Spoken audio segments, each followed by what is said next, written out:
प्रिय विद्यार्थियों, वे पाठ फर्स्ट भारतीय दर्शन के अंतर्गत तत्व मीमांसा चार्वाक दर्शन की तत्व मीमांसा की हम चर्चा कर रहे थे।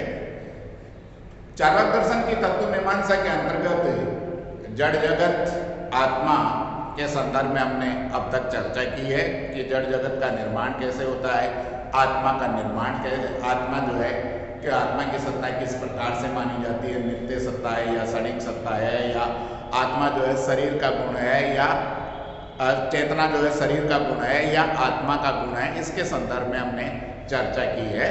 तो चूंकि तत्व मीमांसा का जो प्रश्न है एक महत्वपूर्ण प्रश्न सभी भारतीय दार्शनिकों के सामने है और इस जटिल समस्या का समाधान करने के लिए सभी भारतीय दार्शनिक चिंतन करते हैं कि जड़ जगत का निर्माण कैसे हुआ, आत्मा क्या है, आत्मा का स्वरूप क्या है, आत्मा का ज्ञान हमें कैसे होता है, और सबसे महत्वपूर्ण जो है कि इस जड़ जगत का निर्माण किया गया है तो इस जड़ जगत का निर्माता कौन है, जड़ जगत का निर्माण करने वाला कौन है, ये एक महत्वपूर्ण प्रश्न भारतीय दर्शन के अंतर्गत है।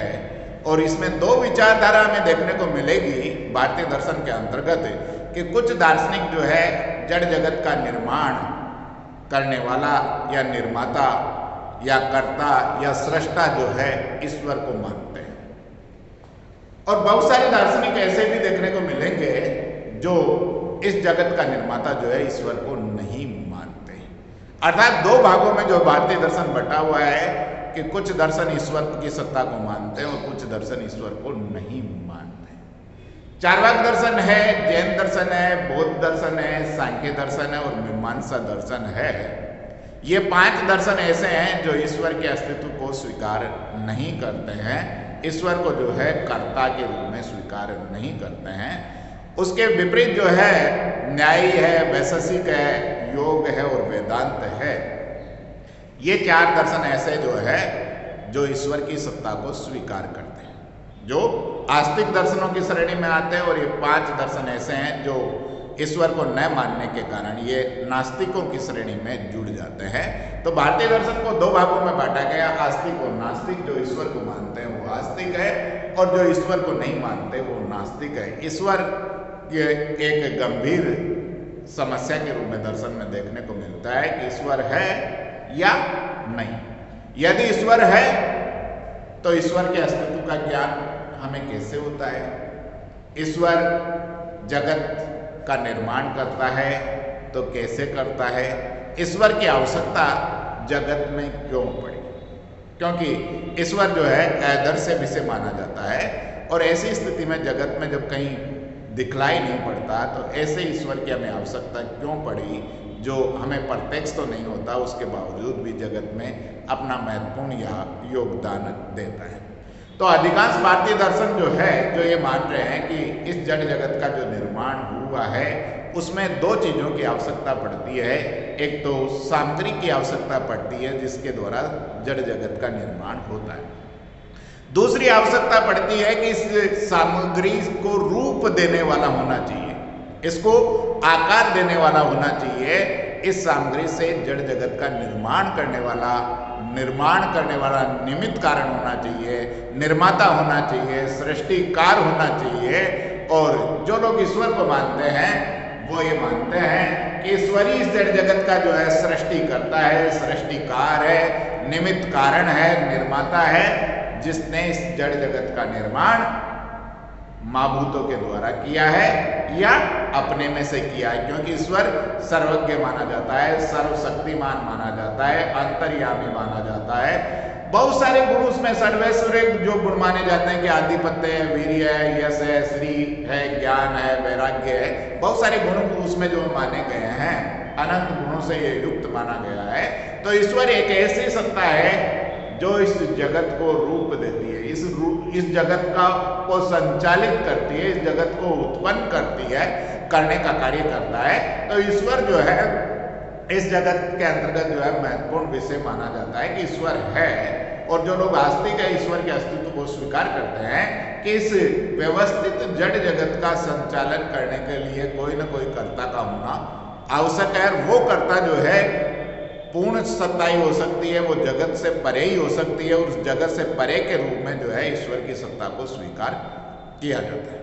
अब यह देखिए कि यहाँ जो चार्वाक दर्शन के संदर्भ में जो हम चर्चा करेंगे वह हमारे सामने एक गंभीर समस्या है कि चार्वाक दर्शन एकमात्र प्रत्यक्ष को ही प्रमाण मानता है, और प्रत्यक्ष को प्रमाण मानने के कारण न तो वो नित्य आत्मा की सत्ता को स्वीकार करता है कि आत्मा जो है नित्य होती है या शरीर नित्य होती है या शाश्वत होती है या परिणामी होती है, क्योंकि उसका ज्ञान हमें नहीं होता है प्रत्यक्ष के द्वारा, इसलिए नित्य आत्मा के अस्तित्व को वो स्वीकार नहीं करता। उसी प्रकार से ईश्वर का ज्ञान भी हमें प्रत्यक्ष के द्वारा नहीं होता, और जब ईश्वर का ज्ञान हमें प्रत्यक्ष के द्वारा नहीं होता तो चार्वाक का ये मानना है कि जिसका ज्ञान हमें जो है प्रत्यक्ष के द्वारा होता ही नहीं है, उससे मानने की, उसकी सत्ता को स्वीकार करने की आवश्यकता क्या है।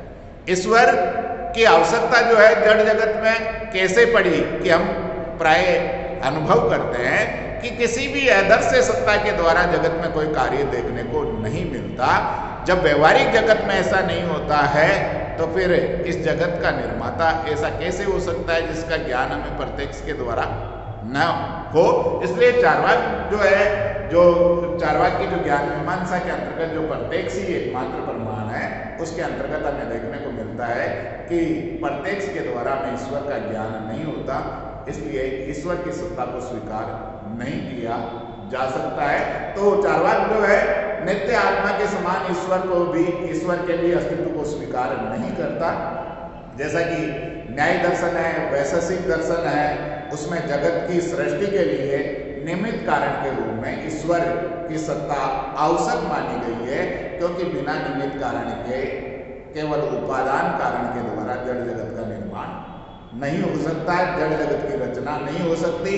उदाहरण के लिए बतलाने का प्रयास किया कि जैसे घड़े का निर्माण करना है, तो घड़े के निर्माण के लिए सबसे पहले हमें किसकी आवश्यकता पड़ती है? मिट्टी की आवश्यकता पड़ती है। मिट्टी से घड़ा बनाने के लिए किसकी आवश्यकता पड़ती है? कुंभकार की आवश्यकता पड़ती है। तो कुंभकार नहीं होगा तो मिट्टी से घड़ा स्वतः नहीं बनेगा। घड़ा बनाने के लिए निमित्त कारण और उपादान कारण दोनों का होना आवश्यक माना जाता है। इसी प्रकार ये जो महाभूत है, चाहे वो 5 महाभूत है या 4 महाभूत है, जो चार्वाक 4 महाभूतों को मानता है, अन्य भारतीय दार्शनिक 5 महाभूतों को मानता है, तो ये महाभूत जो है, ये महाभूत जो सामग्री के रूप में है, ये स्वतः ही कैसे जड़ जगत का निर्माण कर सकते हैं? क्योंकि ये तो अचेतन है। अचेतन स्वतः सहयोग नहीं कर सकते, और बिना सहयोग के जो है सृष्टि की उत्पत्ति कैसे हो सकती है? इसलिए ईश्वर की सत्ता के बिना जगत की सृष्टि होना असंभव है, ऐसा वैशेषिक और न्याय दर्शन मानते हैं। इस युक्ति के विरुद्ध चार्वाकों का कहना है कि ईश्वर जगत का कोई सृष्टा नहीं। जहां वैशेषिक और न्यायिक मान रहे हैं कि जगत का निर्माण करने के लिए एक चेतन सत्ता की आवश्यकता होती है, एक निमित्त कारण की आवश्यकता होती है, क्योंकि निमित्त कारण के बिना जो है किसी कार्य को रूप नहीं दिया जा सकता।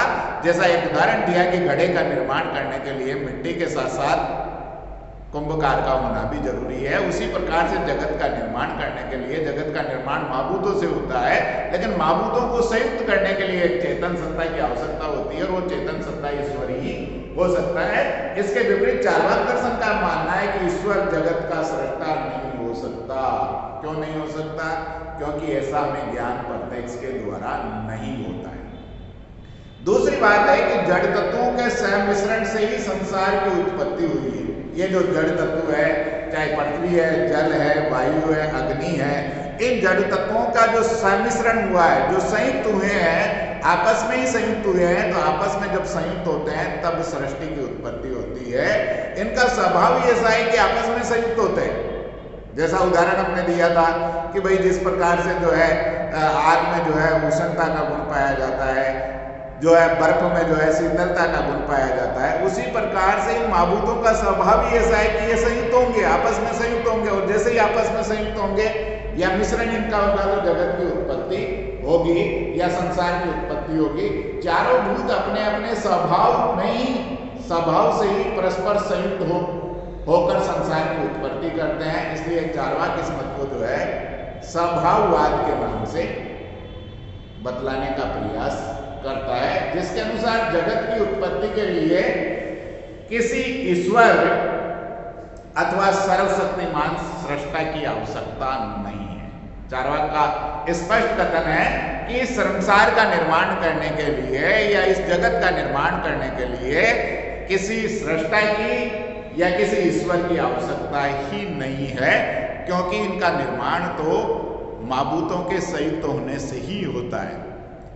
निर्माण का तात्पर्य क्या? निर्माण का तात्पर्य केवल इतना सी है कि माबूतों का संयुक्त होना ही निर्माण है, और प्रलय का तात्पर्य माबूतों का बिखर जाना। तो जब माबूत आपस में संयुक्त होंगे तो सृष्टि का निर्माण होगा, और माबूत जब बिखरने लगेंगे तो प्रलय होगा। तो इसके लिए हमें किसी चेतन सत्ता की, किसी ईश्वर नाम की सत्ता की आवश्यकता ही नहीं है। ये चार्वाक का ये मानना है कि यह जो सिद्धांत है, जो स्वभाववाद का सिद्धांत है, जो यंत्रवत चलता रहता है, मशीनीकरण की तरह चलता रहता है, ये माबूतों के संयुक्त होने से सृष्टि की उत्पत्ति मानी जाती है, और माबूत जब बिखरने लगेंगे तो प्रलय की अवस्था होगी। इसके लिए हमें किसी चेतन सत्ता की या किसी आदर्श सत्ता की या सर्वशक्तिमान सत्ता को मानने की आवश्यकता नहीं। अब बहुत सारे लोग कहेंगे कि नहीं, ऐसा नहीं है, ईश्वर सर्वशक्तिमान होता है, ईश्वर सर्वज्ञ होता है, और ये जो संपूर्ण सृष्टि है जो निरंतर चल रही है, इसमें जो एक व्यवस्था देखने को मिलती है, एक सामंजस्य देखने को मिलता है, एक संतुलन देखने को मिलता है, वो किसी महान सत्ता या किसी जो है किसी आदर्श सत्ता के बिना ऐसा संभव नहीं है। तो इसके विपरीत उनका ये मानना कि नहीं, ऐसी कोई भी आदर्श सत्ता नहीं है जो कि इस जड़ जगत का निर्माण करे, और उसका ज्ञान चूंकि हमें किसी प्रत्यक्ष के द्वारा नहीं होता, और जब प्रत्यक्ष के द्वारा ही उसका ज्ञान नहीं है तो हम कैसे मान ले कि ईश्वर नाम की सत्ता ने इस जड़ जगत का निर्माण किया। तो चार्वाक जो है कठोर शब्दों में कहता है कि ईश्वर ईश्वर चिल्लाना तो एक मनोरोग की स्थिति है। ईश्वर ईश्वर जो चिल्लाते रहते हैं कि ईश्वर है, ईश्वर ही हमारे किसी कार्य को संपन्न करेंगे, ये एक जो है मनोरोग जैसी स्थिति है। और ये कौन लोग चिल्लाते हैं, ऐसा कौन करते हैं? वो लोग जो कमजोर होते हैं, जो आलसी होते हैं, वो ईश्वर का सहारा लेते हैं, क्योंकि वो मेहनत नहीं कर रहे हैं, वो काम नहीं कर रहे हैं, तो वह कामना करेंगे कि ईश्वर तुम ही हमारा कार्य कर दो। यह संभव नहीं है। ईश्वर ईश्वर चिल्लाना तो मूर्खता जैसा है, क्योंकि हम जो है, हमें आत्मविश्वास की कमी है, हमें कार्य करने की क्षमता नहीं है, इसलिए हम जो है ईश्वर की शरण में जाना चाहते हैं। इसलिए चार्वाक जो चूंकि ईश्वर विरोधी दर्शन है, ईश्वर की सत्ता को स्वीकार करने वाला दर्शन नहीं है, इसलिए वो ईश्वर के संदर्भ में बतलाने का प्रयास करता है कि नहीं, ईश्वर नाम की कोई सत्ता नहीं है, जगत में ईश्वर का कहीं भी अस्तित्व हमें दिखलाई नहीं पड़ता, इसलिए हम ईश्वर के अस्तित्व को स्वीकार नहीं कर सकते। जड़ जगत का निर्माण जो है स्वतः ही हुआ है, और वो माबूतों के संयुक्त होने से होता है। जैसा कि आलोचना के रूप में भी देखेंगे कि ईश्वर जो है हमारे लिए कोई कार्य करता है, ईश्वर में जो गुण देखने को मिलेंगे कि ईश्वर तो सर्वज्ञ है, वो सब कुछ जान लेता है। तो क्या ऐसा है कि जगत में जो भी हो रहा है वो ईश्वर उन सबको जानता है? जैसा कि अंतर्यामी ईश्वर को बतलाया जाता है कि यदि ईश्वर सबको जानता है तो वो उनको एक बुरा कार्य करने से रोकता क्यों नहीं? क्या कभी जो ऐसाइयों की मदद करने का प्रयास किया? प्राय हम देखते हैं कि कई बार ऐसा भी देखने को मिलेगा कि कोई आतंकवादी या कोई व्यक्ति जो है मंदिर में आके ही बम छोड़कर चले जाएगा, और वहाँ ईश्वर जो है विराजमान है। क्या ईश्वर को पता नहीं था? क्या वो भक्तों को रोक बचा नहीं सकता था? ऐसा परसेप्शन कभी भी जो है कहीं देखने को नहीं मिलता है। इसलिए चार्वाक जो है स्पष्ट शब्दों में कहने का प्रयास करता है कि ईश्वर नाम की जड़ जगत में कोई सत्ता नहीं है, और नहीं उसकी कोई आवश्यकता है, क्योंकि ईश्वर के द्वारा जो है इस जड़ जगत का संचालन हो रहा है, इस जड़ जगत की उत्पत्ति हुई है। ऐसा कहीं भी हमें जो है हम ज्ञान मीमांसा के द्वारा, प्रमाण मीमांसा के द्वारा या प्रत्यक्ष के द्वारा हमें ज्ञान नहीं होता। और जब प्रत्यक्ष के द्वारा उसका ज्ञान नहीं होता तो हम ईश्वर की सत्ता को किस प्रकार से स्वीकार कर सकते हैं? तो चार्वाक ने स्पष्ट रूप से ईश्वर के अस्तित्व को नकार दिया। बहुत सारे जो गुण देखने को मिलते हैं उन सब गुणों की जो है वो आलोचना करने का प्रयास करता है, और सर्वशक्तिमान या सर्वज्ञ या अंतर्यामी ईश्वर का ज्ञान हमें जो है कहीं पर भी प्रत्यक्षीकरण के रूप में देखने को नहीं मिलता है। सामाजिक जो है समानता का रूप देखने को मिलता है, वो भी ईश्वर की सत्ता का निषेध करता है, क्योंकि हम सामान्य रूप से मानते हैं कि ईश्वर यदि जगत का पिता है तो जगत के पिता के लिए सारी संतानें एक जैसी ही होनी चाहिए। परंतु यहाँ पर तो विभिन्नता देखने को मिलती है कि कुछ लोग बहुत अमीर है तो कुछ लोग बहुत गरीब है, कुछ लोग बहुत दुखी है तो कुछ लोग बहुत सुखी है। ये असमानता भी स्पष्ट करती है कि ईश्वर नाम की कोई सत्ता जड़ जगत में नहीं है। यदि ईश्वर की सत्ता होती तो वो सबको जो है संतुलित कर सकता था, सबको सही मार्ग पर ला सकता था, परंतु ऐसा जड़ जगत में देखने को नहीं मिलता। अतः चार्वाक का ये मानना है कि ईश्वर नाम की कोई सत्ता नहीं है। इस जड़ जगत का जो निर्माण है वो माबूतों के स्वभाव के अनुसार आपस में संयुक्त होने से ही होता है। धन्यवाद।